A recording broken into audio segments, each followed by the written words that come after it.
Prenez encore.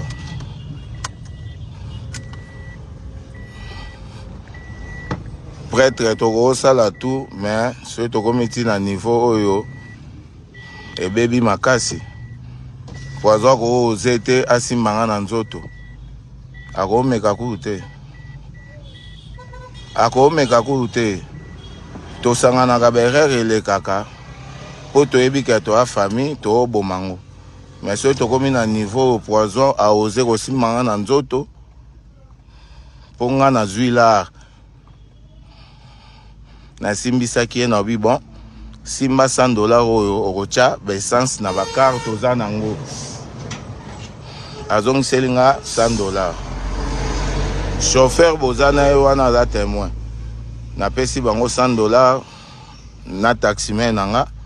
bakende kocha balimba na bi bocha balimba ba $30 na kuta na poison awa ba chauffeur batika na $40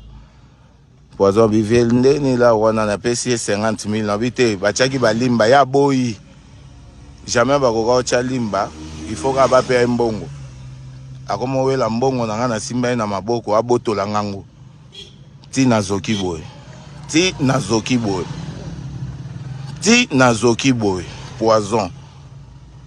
bon na ebité prêtre to kokanite to saka pe makambo ndenge moko te mélange ça yo muto mélanger biso s'il vous plaît vraiment s'il vous plaît mais quand on peut s'en respect na ngana o ngana za na o ngana salela ko na respect na nga mais quand on peut s'en s'il vous plaît